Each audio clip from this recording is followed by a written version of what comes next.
तो आज हम पढ़ेंगे ब्रह्मांड के बारे में। विश्व भूगोल पढ़ रहे हैं, एक घटना चक्र और किताबों से इम्पोर्टेंट फैक्ट हैं, वहाँ से हम देखेंगे एकदम सरल तरीके से। तो देखो, ग्रहों की उत्पत्ति की परिकल्पना। ग्रहों की उत्पत्ति की परिकल्पना सबसे पहले किसने की? संभवतः सर्वप्रथम तर्कपूर्ण जो परिकल्पना की थी वो थे फ्रांसीसी वैज्ञानिक थे कामते दी बफन। इन्होंने 1749 में की। कब की? 1749 में की। फिर 1754 से 1755 में एक जर्मन दार्शनिक हुए थे, इमैनुअल कांट। कौन हुए थे? जर्मन दार्शनिक इमैनुअल कांट। इन्होंने वायवीय राशि परिकल्पना की। क्या दी है? वायव्य राशि की परिकल्पना की। इस परिकल्पना के अनुसार इन्होंने वायव्य राशि परिकल्पना जो की थी इमैनुअल कांट ने, जिसे 1796 में गणितज्ञ लप्लास ने संशोधित किया। क्या किया? 1796 में संशोधित किया और एक निहारिका परिकल्पना दी। तो ये वायव्य राशि परिकल्पना जो थी इमैनुअल कांट से, इसी से आई है निहारिका परिकल्पना आई है। ठीक है। और तो तारों की संख्या के आधार पर वैज्ञानिकों की कल्पनाएं हैं। तारों की संख्या के आधार पर जैसे 2 वर्गों में बांटते हैं। तो एक तारक है, एक तारक परिकल्पना, या इसको अद्वैतवादी आ माने नहीं, दो में दो, जो दो ना हो, मतलब एक तारक या अद्वैतवादी परिकल्पना है और एक द्वैतारक या द्वैतवादी परिकल्पना है। द्वैतारक या द्वैतवादी परिकल्पना है। तो एक तारक या अद्वैतवादी परिकल्पना में यही आता है तुम्हारा वायव्य राशि परिकल्पना और ये निहारिका परिकल्पना। ये एक तारक में कि एक तारा से ही सब ब्रह्मांड बना है। और द्वैतारक या द्वैतवादी में कौन से आते हैं? तो इसमें है चैम्बरलेन और मार्टिन की ग्रहण परिकल्पना आती है। चैम्बरलेन और मार्टिन की कौन सी आती है? ग्रहण परिकल्पना आती है। जेम्स जीन्स और सर हेरोल्ड जेफरी की ज्वारीय परिकल्पना आती है। और एक और है एच.एन. रसेल का द्वैतारिक सिद्धांत आता है। तो ये द्वैतारिक हो गए। और ठीक है, तो सबसे आधुनिक जो सिद्धांत दिया, सबसे आधुनिक सिद्धांत क्या है? विस्तारवादी या महाविस्फोट, जिसे बिग बैंग सिद्धांत थ्योरी बोलते हैं। बिग बैंग थ्योरी, विस्तारवादी या महाविस्फोट सिद्धांत बोलते हैं। इसको दिया था किसने? जॉर्ज लेमेंतेयर ने दिया 1927 में। इसे 1949 में फ्रेड होयल ने बिग बैंग कहा। क्या कहा? 1949 में फ्रेड होयल ने इसे बिग बैंग कहा। बाद में रॉबर्ट वेगनर ने इसकी व्याख्या की। कब? 1967 में। तो ये विस्तारवादी महाविस्फोट सिद्धांत दिया था जॉर्ज लेमेंतेयर ने, 1927 में दिया था। इसे 1949 में फ्रेड होयल ने बिग बैंग कहा और बाद में 1967 में रॉबर्ट वेगनर ने इसकी व्याख्या की। तो अब हमारे ब्रह्मांड के बारे में देखते हैं। तो 13.7 या 13.8 अरब वर्ष पूर्व संपूर्ण ब्रह्मांड एक गर्म एवं सघन बिंदु के रूप में केंद्रित था। और इस संकेंद्रण के कारण जो केंद्रित था, ठीक है, तो इस संकेंद्रण के कारण विस्फोट हुआ, एक महाविस्फोट हुआ। विस्फोट से ब्रह्मांडी जो पदार्थ थे चारों ओर फैल गए। जब चारों ओर फैल गए तो वही सब गैलेक्सी के रूप में बिखर गए थे, उधर गैलेक्सी बन गए। और जो एक गैलेक्सी बनी है तो गैलेक्सियों के अनंत समूहों का सम्मिलित रूप ब्रह्मांड है। जो तमाम गैलेक्सी बनी है, ठीक है, तो ये जो कितनी गैलेक्सी हैं कोई गिनती नहीं है। इन्हीं तमाम गैलेक्सियाँ जो अनंत गैलेक्सियाँ हैं, इन्हीं का समूह, सम्मिलित रूप से जो समूह बनता है वो ब्रह्मांड बनता है। अनुमान लगाते हैं हमारे वैज्ञानिक लोग कि जो इस ब्रह्मांड में है कितनी 100 से 200 अरब गैलेक्सी हैं। 100 से 200 अरब गैलेक्सी हैं। प्रत्येक गैलेक्सी में 100 अरब या अधिक तारे हैं। प्रत्येक गैलेक्सी में 100 अरब या इससे अधिक तारे हैं। हमारी गैलेक्सी का नाम क्या है जिसमें हम लोग, हमारा सौर मंडल आता है? तो उस गैलेक्सी नाम है, हम मंदाकिनी भी कहते हैं, आकाशगंगा भी कहते हैं, दुग्ध मेखला भी, मिल्की वे भी कहते हैं। इसमें 100 से 400 अरब तारे हैं लगभग। ठीक है। गैलेक्सी के आकार, तो जिससे गैलेक्सी तमाम प्रकार की होती है। अंडाकार भी हो सकती है, सर्पिलाकार भी हो सकती है, अनियमित आकार इसके हो सकते हैं, कुछ भी इसका आकार हो सकता है। एंड्रोमीडा हमारी आकाशगंगा के सबसे निकट है। ये एक एंड्रोमीडा गैलेक्सी है जो हमारी आकाशगंगा के सबसे निकट है। ये लगभग 2.5 मिलियन प्रकाश वर्ष दूर है और इसे हम मेसियर 31 भी कहते हैं। मेसियर 31 कहते हैं एंड्रोमीडा को। ये हमारी आकाशगंगा के सबसे नज़दीक गैलेक्सी है। स्पिट्ज़र स्पेस टेलीस्कोप 2005 में, ठीक है, इसने आकाशगंगा आकार बताया था। तो ये स्पिट्ज़र स्पेस टेलीस्कोप है 2005 में, इसने आकाशगंगा जो हमारी गैलेक्सी उसका आकार क्या बताया? का है दंड सज्जित सर्पिलाकार है, बैरेड स्पाइरल है, दंड सज्जित सर्पिलाकार बताया, अनुमान लगाया इस स्पिट्ज़र स्पेस टेलीस्कोप ने 2005 में। महाद्वीपीय बहाव का सिद्धांत, कॉन्टिनेंटल ड्रिफ्ट थ्योरी इसको बोलते हैं। महाद्वीपीय बहाव का सिद्धांत इसे अंग्रेजी में क्या बोलते हैं? Continental drift theory. इसको दिया था ए वेगनर ने। किसने दिया था? वेगनर। यही नाम ही इंपॉर्टेंट है, पूछ देगा। हमारी आकाशगंगा के केंद्र की परिक्रमा करने में सूर्य को समय लगता है। भाई हमारी जो आकाशगंगा है, आकाशगंगा के केंद्र की परिक्रमा करने में सूर्य को क्या लगता है? समय लगता है। तो कितना समय लगता है? 25 करोड़ वर्ष लगता है। यह अवधि ब्रह्मांड वर्ष कहलाती है। क्या कहलाती है? जो आकाशगंगा के केंद्र की सूर्य परिक्रमा करता है तो उसको परिक्रमा करने में 25 करोड़ वर्ष लगते हैं और यह अवधि ब्रह्मांड वर्ष कहलाती है। तारे का रंग क्या सूचित करता है? उसके ताप को सूचित करता है। कृष्ण छिद्र सिद्धांत प्रतिपादित किसने किया था? एस चंद्रशेखर ने किया था। कृष्ण छिद्र सिद्धांत या इसको ब्लैक होल भी कहते हैं, सर्वप्रथम जानकारी किसने दी? यही एस चंद्रशेखर ने दी थी। ठीक है।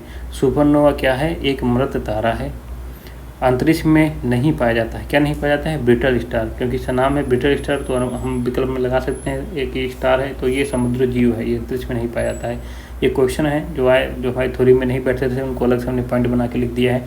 प्रकाश वर्ष, निर्वात में प्रकाश द्वारा 3 × 10⁵ किलोमीटर पर सेकेंड की गति से 1 वर्ष में चली गई दूरी क्या कहलाती है? प्रकाश वर्ष कहती है। तो प्रकाश वर्ष का मात्रक कभी पूछे तो इस प्रकाश वर्ष जो है ये समय नहीं है, ये दूरी है। क्या है ये दूरी है, ये समय नहीं है, दूरी है। तो ठीक है, तो ये दूरी कितनी है कि निर्वात में प्रकाश 3 × 10⁵ किलोमीटर पर सेकेंड की रफ्तार से 1 साल में जो चलता है उसे प्रकाश वर्ष कहते हैं।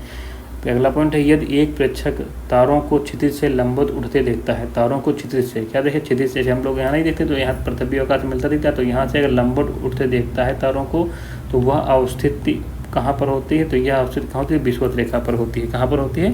विषुवत रेखा पर होती है। ठीक है। अब हमारा दूसरा आ जाता है टॉपिक, वो आ जाता है सौरमंडल। तो सौरमंडल, हमारे सौरमंडल में 8 ग्रह हैं, उनके अनेक उपग्रह हैं, इसको हम सम्मिलित रूप से सौरमंडल कहते हैं। तो इसका निर्माण लगभग 4.53 से 4.58 या कह लीजिए लगभग 4.6 बिलियन वर्ष पूर्व हुआ था। ठीक है, तो लगभग यही याद रखिए 4.6। अगर इसके पास कोई भी विकल्प है तो वो टिक लगा देंगे। बिलियन वर्ष पूर्व हुआ था हमारे सौरमंडल का निर्माण। कब हुआ था? 4.6 बिलियन वर्ष पूर्व हुआ था। तो सौरमंडल में आता क्या क्या है? ग्रह आते हैं, गौण्य ग्रह आते हैं, प्राकृतिक उपग्रह आते हैं, क्षुद्र ग्रह आते हैं, उल्काएँ आती हैं, धूमकेतु आते हैं, खगोलीय धूल आती है, ये सब आग चीज़ें आती हैं। लेकिन ध्यान रखना, निहारिका सौरमंडल का भाग नहीं है। निहारिका में ये लोग सब वो लोग हैं, सौरमंडल निहारिका में है, निहारिका सौरमंडल में थोड़ा ना है। ठीक है, तो ये विकल्प में आया हुआ है क्वेश्चन ऐसा। तो 14 से 25 अगस्त 2006 में अंतर्राष्ट्रीय खगोलीय संघ की बैठक हुई। कहाँ पर हुई थी? चेक गणराज्य में हुई थी। 26वीं बैठक हुई थी। इसमें प्लूटो जो हमको ग्रह मानते थे, 9 ग्रह थे, अब प्लूटो को ग्रह नहीं मानते, प्लूटो को उन्होंने 52वां ग्रह कह दिया कि प्लूटो 52वां ग्रह है।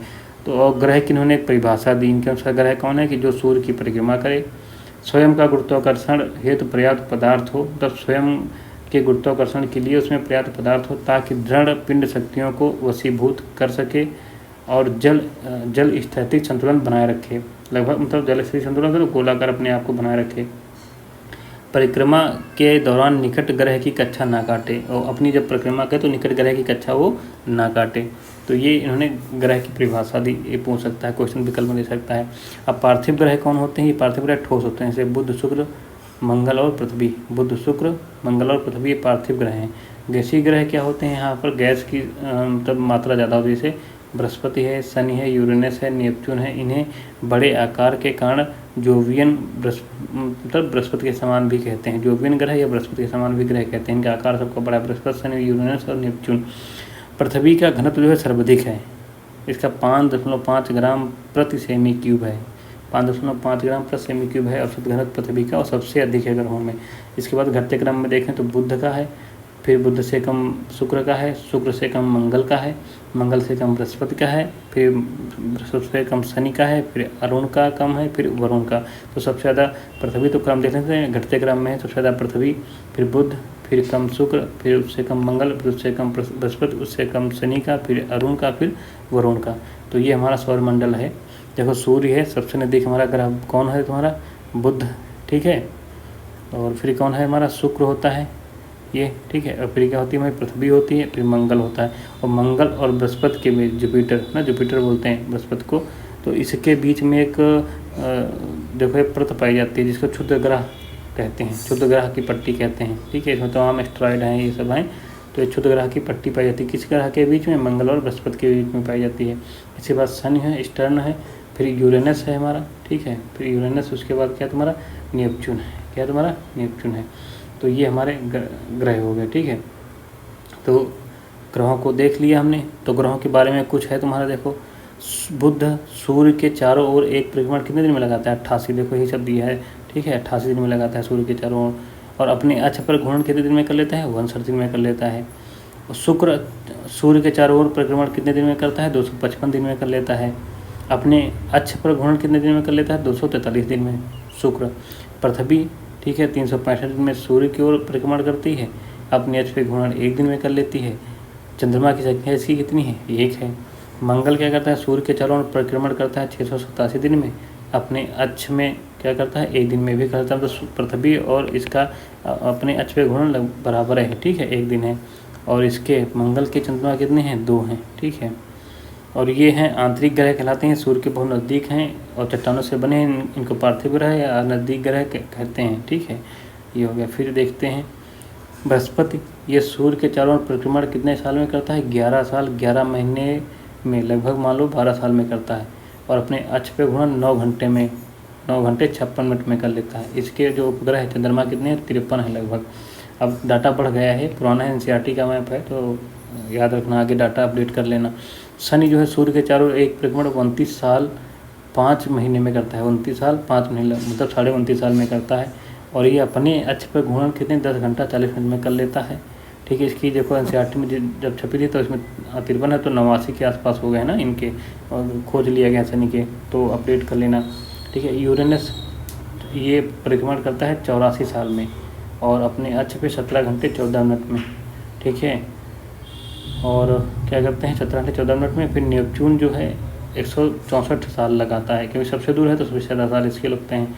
और अपने अक्ष पे 16 घंटे में कर लेता है, 16 घंटे 7 मिनट में कर लेता है अपने अक्ष पे घूर्णन।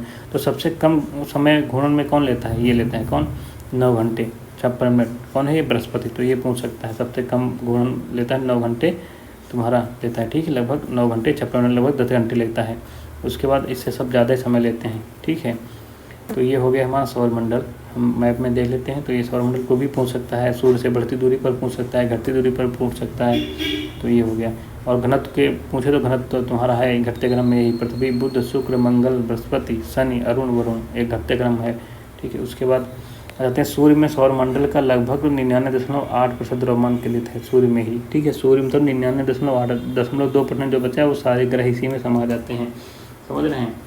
तो उसके बाद देखिए यह पृथ्वी के द्रव्यमान का कितने हैं, मतलब सूर्य का द्रव्यमान का, तो पृथ्वी के द्रव्यमान का लगभग कितना 3,33,000 गुना है सूर्य का द्रव्यमान, 3,33,000 गुना पृथ्वी के द्रव्यमान से। अगर आकार में हम अवरोही क्रम में देखें, घटते क्रम सबसे आकार बड़ा किसका है, बृहस्पति का है। फिर बृहस्पति, फिर शनि, अरुण, वरुण, पृथ्वी, शुक्र, मंगल, बुध, ये आकार में घटते क्रम हो गए। सबसे बड़ा बृहस्पति है, फिर शनि है इससे छोटा, फिर अरुण इससे छोटा है, वरुण इससे छोटा है, फिर पृथ्वी है, फिर शुक्र है, फिर मंगल है और फिर बुध है। अवरोही द्रव्यमान, अवरोही में मतलब अभी अवरोही में तो घटने का द्रव्यमान सबसे ज़्यादा द्रव्यमान किसका, बृहस्पति का, फिर इससे कम शनि का है, फिर वरुण का है, फिर अरुण का है, फिर पृथ्वी है, फिर शुक्र है, मंगल है और बुध। सबसे हल्का कौन है, बुध है। अगर बढ़ते क्रम में द्रव्यमान देखें तो बुध, फिर मंगल, फिर शुक्र, फिर पृथ्वी, फिर अरुण, फिर वरुण, फिर शनि, फिर बृहस्पति। सबसे भारी कौन है, बृहस्पति है। सर्वाधिक गुरुत्वाकर्षण किसमें है, बृहस्पति में है, ठीक है। हाइड्रोजन, हीलियम, मीथेन गैसें बृहस्पति एवं शनि में बड़ी मात्रा में पाई जाती हैं। हाइड्रोजन, हीलियम, मीथेन गैसें बृहस्पति और शनि में बड़ी मात्रा में पाई जाती हैं।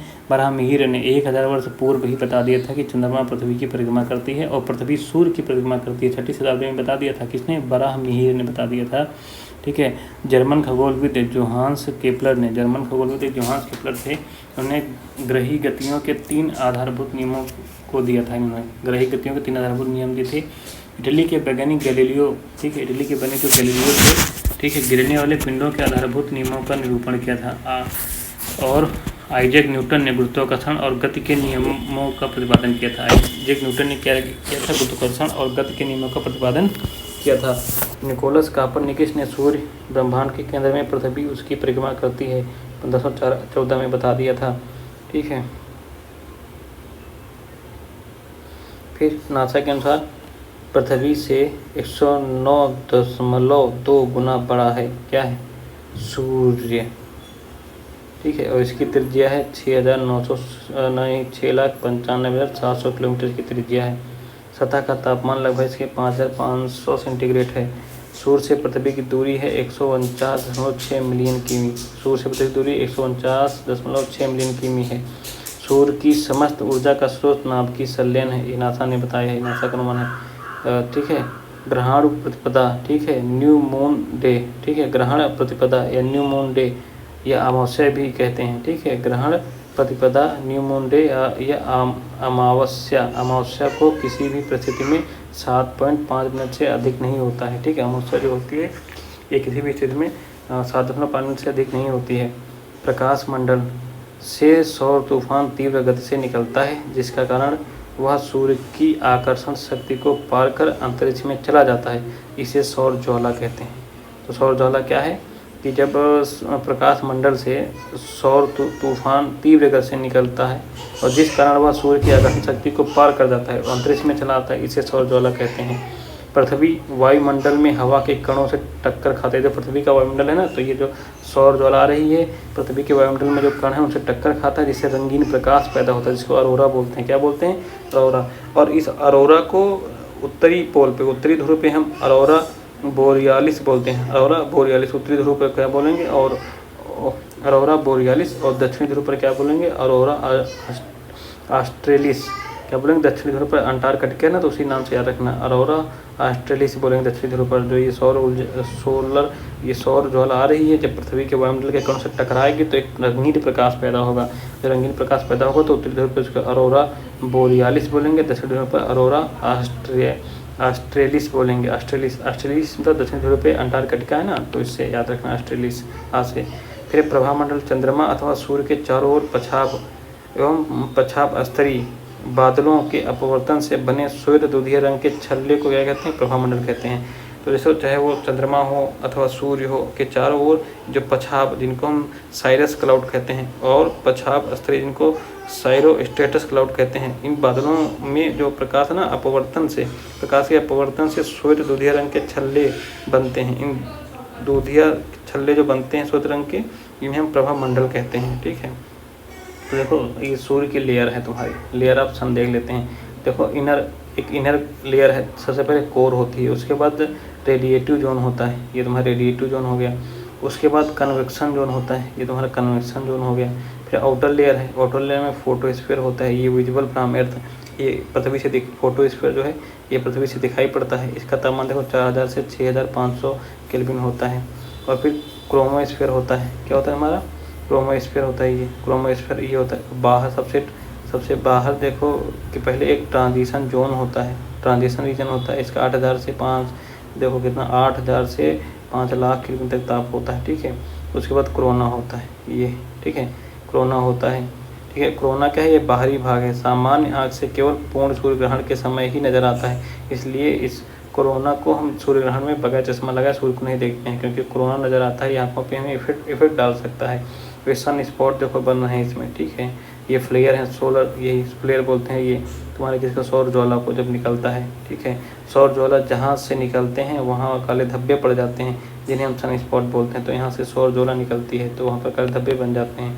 ठीक है, तो ये हमारा सूर्य हो गया। इसी कोर है, इनर में कोर है, फिर रेडिएटिव जोन है, फिर कन्वेक्शन जोन है, फिर आउटर लेयर में फोटोस्फीयर है, फिर क्रोमोस्फीयर है, ट्रांजिशन है, फिर सबसे बाहर कोरोना है। ठीक है, तो हमारा इंपॉर्टेंट है। उसके बाद अब ग्रहों के बारे में हम अगले वीडियो में पढ़ेंगे, ग्रहों के बारे में क्या है।